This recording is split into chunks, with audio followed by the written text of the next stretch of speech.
करीब रात के 9 बज रहे थे। अंधेरी रास्ते को चीरते हुए एक बस आगे की ओर बढ़ रही थी।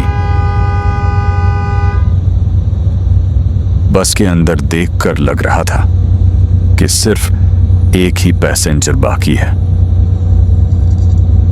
अरे कंडक्टर, अभी कितने पैसेंजर बाकी हैं? जी उस्ताद, अब बस एक ही पैसेंजर बाकी है। और ये आखिरी पैसेंजर कहाँ पर उतरेगा? पता नहीं उस्ताद, रुकिए मैं उसी से पूछ कर आता हूँ। तभी कंडक्टर धीरे धीरे उस पैसेंजर की ओर बढ़ने लगता है।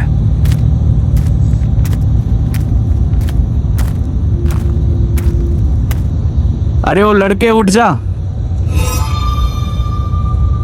अपने कानों से हेडफोन निकाल। क्या हो गया चाचा? तूने बस का टिकट लिया था? हाँ लिया था टिकट, वो अभी भी मेरी जेब में पड़ा है। आपको चाहिए क्या? नहीं नहीं। अच्छा ये बताओ, ये टिकट कहाँ जाने का लिया था? छायापुर जाने का। क्यों चाचा, क्या बात है? क्या? ये तुम क्या बोल रहे हो? तुम्हें छायापुर में उतरना था और तू यहाँ कानों में हेडफोन लगाकर सो रहा था। ये गांव तो कब का 1 घंटे पहले ही निकल चुका है। क्या कह रहे हो चाचा? छायापुर गांव निकल चुका है? पैसेंजर तुरंत खड़ा हो जाता है और आसपास की खिड़कियों के बाहर देखने लगता है। ये क्या कर दिया चाचा?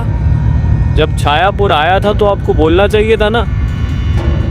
अरे हम बोले होंगे, तुम सुना ही नहीं होगा, तो हम क्या करें? और हेडफोन लगाकर सो जाओ। जब तुम यात्रा करने निकलते हो तो क्यों सो जाते हो? हम छायापुर से काफ़ी दूर निकल आए हैं और अभी ये बस काली घाटी के घने जंगल में है। अब बोलो क्या करोगे? आगे की ओर जाओगे या यही काली घाटी में उतरोगे? अरे चाचा, आगे की ओर जाएंगे तो वहां से वापस आने के लिए मेरे पास पैसे नहीं है। एक काम कीजिए चाचा, बस को रुकवा दीजिए। मेरे पास साइकिल है, हम साइकिल से ही वापस छायापुर चले जाएंगे।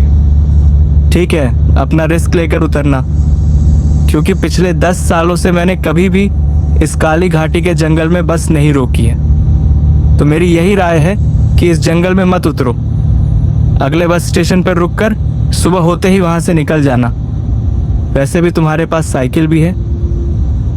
अरे चाचा, अगर सिर्फ साइकिल होती तो मैं अगले बस स्टेशन पर उतर जाता, लेकिन मेरे पास किताबों और कॉपियों से भरी एक बोरी भी है। उसे साइकिल से खींचते खींचते मेरी हालत बहुत ख़राब हो जाएगी। ठीक है, तुम्हारी मर्जी, मैं बस रुकवा देता हूँ। फिर कंडक्टर ड्राइवर के पास जाने लगता है। अरे ड्राइवर साहब, बस रोक दीजिए। तभी ड्राइवर काली घाटी के घने जंगल के बीचों बीच अपनी बस धीरे धीरे रोक देता है। क्या हो गया कंडक्टर, बस अचानक क्यों रुकवाया? अरे उस्ताद, एक बहुत बड़ी प्रॉब्लम हो गई है। बस में जो एक पैसेंजर बैठा है उसे छायापुर में ही उतरना था, लेकिन वो पैसेंजर कानों में हेडफोन लगाए गहरी नींद में सो रहा था। और वह पैसेंजर अभी जिद कर रहा है कि मुझे इसी काली घाट के जंगल में ही उतार दीजिए। ये तुम क्या कह रहे हो कंडक्टर? तुम्हें तो सबको एक एक करके पूछना चाहिए था ना। अगर इस पैसेंजर को इस काली घाटी में उतारने के बाद कुछ हो गया तो उसकी जिम्मेदारी कौन लेगा? तो अब हम क्या करें उस्ताद? इसमें गलती मेरी थोड़ी ना है।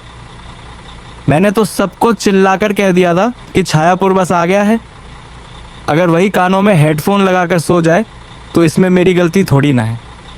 ठीक है, इन सब बातों का अभी कोई मतलब नहीं है। अगर ये पैसेंजर यहीं उतरना चाहता है तो इसका फोन नंबर लेकर इसे यहीं छोड़ दो। सुबह कॉल करके पूछ लेना कि घर पहुंचा या नहीं। ठीक है उस्ताद, ले लेता हूँ फ़ोन नंबर। तो फिर कंडक्टर उस आखिरी पैसेंजर से उसका फोन नंबर ले लेता है और धीरे धीरे उसका सारा सामान बस से नीचे उतार देता है। पैसेंजर चुपचाप सामान संभालता रहता है। कुछ ही पलों बाद बस के दरवाजे बंद होते हैं और बस आगे की ओर बढ़ जाती है। और वह पैसेंजर काली घाटी के जंगल में अकेला खड़ा रह जाता है।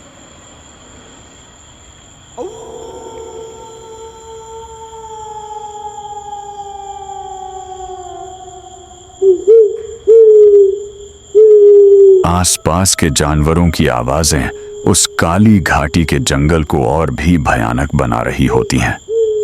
कहीं दूर से सियारों की आवाज आती है तो कहीं कहीं उल्लू की डरावनी गूंज उठती है, जिससे पूरा माहौल और ज्यादा सिहरन भरा लगने लगता है। मैं कितना आलसी हो गया हूँ। बस में कब आंखें लग गई मुझे पता ही नहीं चला। अब इस किताबों से भरी बोरी को साइकिल से खींचना पड़ेगा।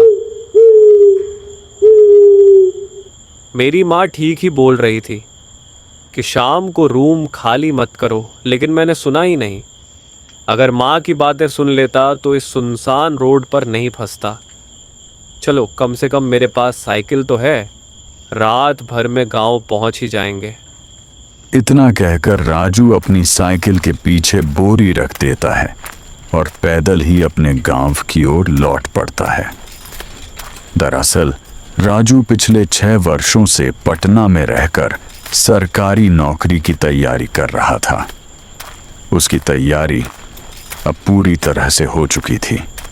वह जिस भी सरकारी परीक्षा में बैठता उसमें सफल हो जाता, लेकिन किसी न किसी कारण से हर बार चयन से वंचित रह जाता। कभी फिजिकल टेस्ट में, कभी आयु सीमा में, तो कभी मेरिट के आधार पर। इन लगातार असफलताओं के बाद राजू ने यह निर्णय लिया कि अब आगे की तैयारी वह घर से ही करेगा, क्योंकि वह एक किसान परिवार से आता है और परिवार की जिम्मेदारियां भी उस पर थीं। तभी अचानक राजू साइकिल रोक देता है और पीछे मुड़कर देखने लगता है। पीछे सन्नाटे के सिवा उसे कुछ भी दिखाई नहीं दे रहा था। राजू को देखकर ऐसा लग रहा था मानो वह किसी चीज की तलाश में हो। फिर वह अपने शरीर को चेक करने लगता है। सीट यार, जल्दी जल्दी में मैं अपना बैग बस में ही भूल गया। उसी बैग में मेरे मैट्रिक और इंटर के सारे ज़रूरी दस्तावेज थे और मोबाइल का चार्जर भी। ऊपर से फ़ोन की बैटरी भी ख़त्म हो चुकी है। लगता है सफ़र के दौरान मुझसे कोई ना कोई गलती हो ही जाती है। पहले नींद लग गई तो रास्ता छूट गया, और अब इस हड़बड़ी में बस में ही बैग भूल बैठा। आज किस्मत भी जैसे मेरा साथ नहीं दे रही। बस का नंबर भी मुझे याद नहीं है। अब इस बस को आखिर ढूंढें तो कैसे? अगर वह बैग नहीं मिला तो मेरी ज़िंदगी भी बर्बाद हो जाएगी। समझ में नहीं आ रहा कि अब क्या करूं। बस की ओर वापस जाऊं या घर की तरफ। मैं बहुत बड़ी समस्या में फंस गया हूं। राजू हर तरफ से फंस चुका था। एक तो अंधेरी रात में पैदल घर तक जाने की मजबूरी, और दूसरी ओर बस में अपना बैग छूट जाने की चिंता। इन्हीं उलझे विचारों में डूबा हुआ राजू आखिरकार घर की ओर चल पड़ता है। हे भगवान, सच में मेरी किस्मत बहुत ही खराब है। एक तरफ इतने सालों की मेहनत के बाद भी नौकरी के चयन में बार बार अड़चनें आ रही हैं, और दूसरी ओर मेरे सारे ज़रूरी दस्तावेज़ों से भरा बैग बस में ही छूट गया। उन्हीं कागज़ों पर मेरा भविष्य टिका हुआ था। ऊपर से अब मैं इस अंधेरी और सुनसान सड़क पर अकेला फंसा हुआ हूँ। कुछ समझ में नहीं आ रहा है, आगे क्या करूँ। बस में छूटे हुए बैग के बारे में सोचते सोचते राजू उस अंधेरे रास्ते पर धीरे धीरे आगे बढ़ रहा था। काली घाट के सुनसान रोड पर उसकी हालत पूरी तरह बिगड़ चुकी थी। आसपास से आ रही अलग अलग जानवरों की डरावनी आवाजें सुनकर उसका दिल जोर जोर से धड़कने लगता है। कुछ देर चलने के बाद राजू अचानक फिर से रुक जाता है। अरे हाँ, उस कंडक्टर ने तो मेरा मोबाइल नंबर भी लिया था। अगर उसका कॉल आ गया तो शायद मेरा बैग भी मिल जाएगा। कम से कम अनजाने में ही सही, एक काम तो ठीक हुआ है। अब किसी भी तरह इस सुनसान काली घाट के रोड से निकलना होगा। यह बोरी इतनी भारी है कि साइकिल चलाना भी मुमकिन नहीं है। थकान बढ़ती जा रही है, लेकिन अब रुकना नहीं है। धीरे धीरे ही सही, चलते रहेंगे। आखिरकार घर पहुंच ही जाएंगे।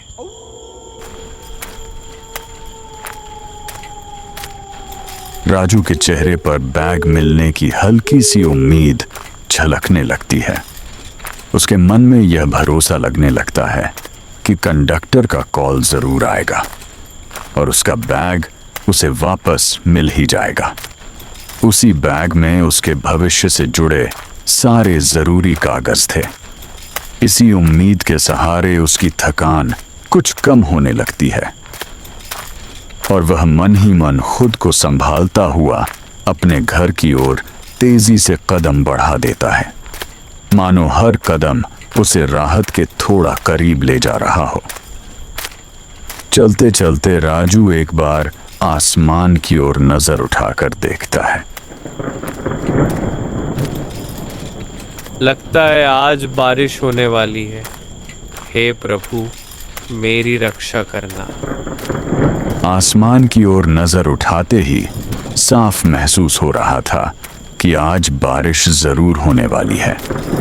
ऊपर काले घने बादल छाए हुए थे जो बार बार गड़गड़ाकर अपने आने का संकेत दे रहे थे। रह रहकर बिजली की हल्की चमक अंधेरे को चीर जाती थी, मानो प्रकृति भी उस सुनसान रास्ते पर चल रहे राजू की बेचैनी को गहरा कर रही हो।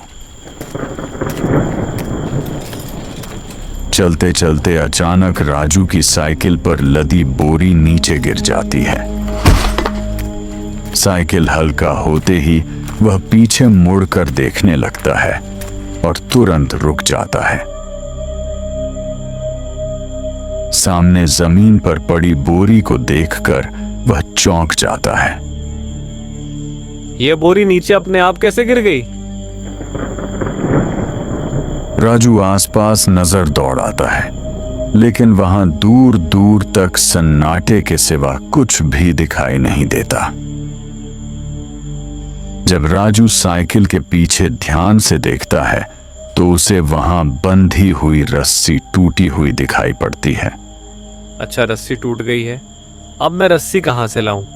बिना रस्सी के इस बोरी को आखिर कैसे बांधूं? तभी राजू आसपास नजर दौड़ाता है।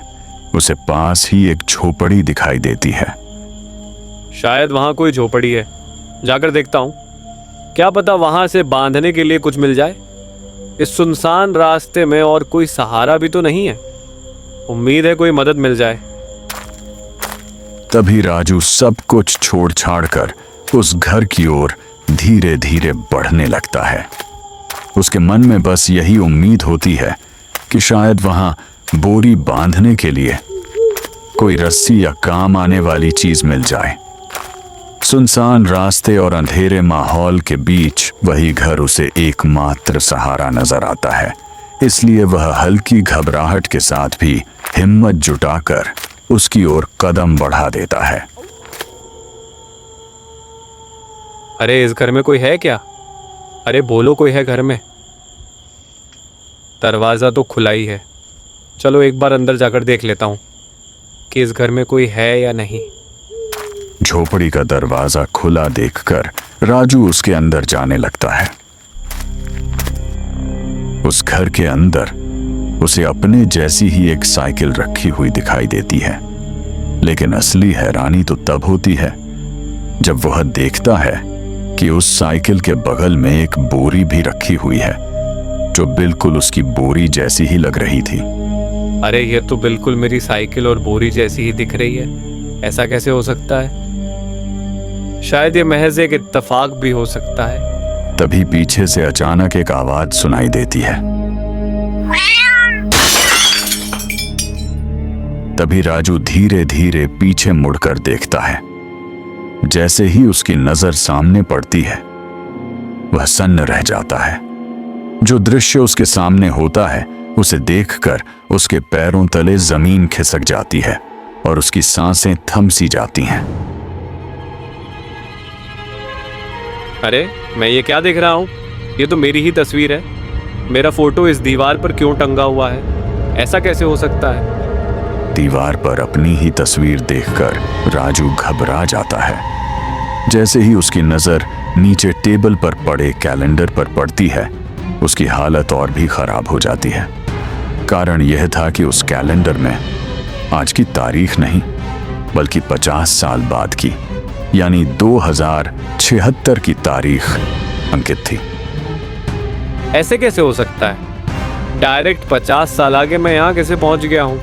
यहाँ का हर सामान, हर चीज मेरे जैसी क्यों है? जैसे ही राजू सामने की कुर्सी पर रखे कपड़ों को हटाता है, उसके सामने का दृश्य देखकर उसकी आंखें फटी की फटी रह जाती हैं। उस कुर्सी पर एक कंकाल बैठा होता है और वह कंकाल बिल्कुल उसी तरह का कपड़ा पहने होता है जैसा राजू ने पहना था। यह सब देखकर राजू का शरीर कांप उठता है। डर और घबराहट में वह सब सामान वहीं छोड़ छाड़ कर तुरंत वहां से भाग जाता है।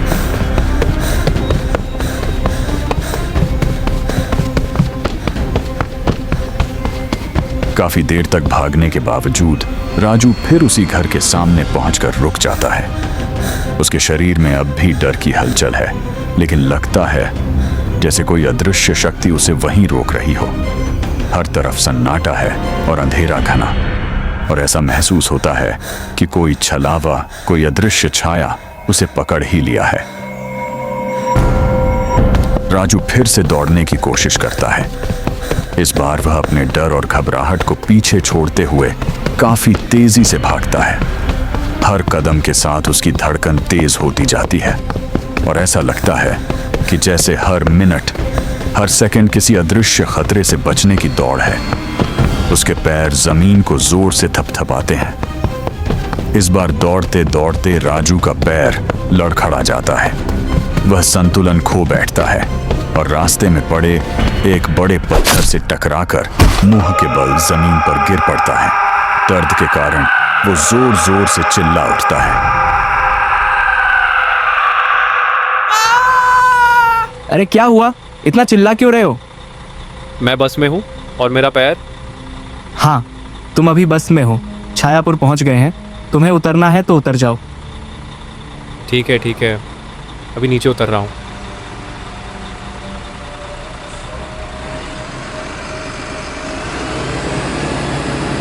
राजू छायापुर में बस से नीचे उतर जाता है,